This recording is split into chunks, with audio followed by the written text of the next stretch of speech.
अयो सुरेखा, या साडीमध्ये संक्रांतीला किती उठवून दिसशील तू बायकांमध्ये. हाव, माझी पहिलीच संक्रांत आहे ना ही पण. आणि या संक्रांतीला तुझा नवरा घरी नाही, फक्त तू आणि मी, फक्त पतंग उडू मज्जा. आणि तुमची बायको. अरे त्या बोंग्याचा कशाला लोड घेते तू? तुला सांगू, मला काय अख्ख्या महाराष्ट्राला माहितीये माझी बायको किती भोळी.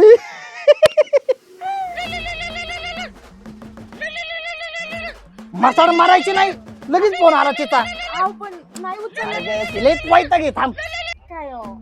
हॅलो. कुठे येतो तुम्ही? अगं बायको, तुला सांगितलं ना मी, पाहुणचा प्रचार करायला आलेलो आहे. हा, चांगला जोरात प्रचार चालू दिसतोय. अगं भाऊंचा डावा हाते मी, तुला कळेल कसं नाही का? जबाबदारी माझ्यावर. हा का? भाऊनी प्रचारासाठी वाटायला साड्या ना लावल्या का? साड्या आणि चार. तिला खास काय कळलं आपण साड्या घेतल्यात? मोबाईलची सेटिंग बिघडली काय? व्हिडिओ कॉल सुरू झाला का? मोबाईल नाही, तुम्ही बिघडली. काय?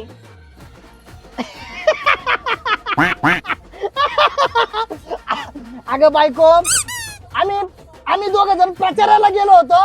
भाऊ म्हणले आता संक्रांत तोंडावर आली ना, सगळ्या बायकांसाठी ना साड्या घ्यायच्या, साड्या. मग मी म्हणलं आईला सगळ्या बायकांसाठी साड्या घ्यायच्यात, मग आपली बायकोचा विचार आपण नाही करणार, मग कोण करणार? मग मी म्हणलं मॅडम माझी चॉईस चांगली आहे ना. यांची चॉईस चांगली, यांना डायरेक्ट घेऊन आलो इथं. आणि तुझ्या आवडीची, तुला जशी हवी तशी संक्रांतीसाठी स्पेशल साडी तुझ्यासाठी. माझ्यासाठी?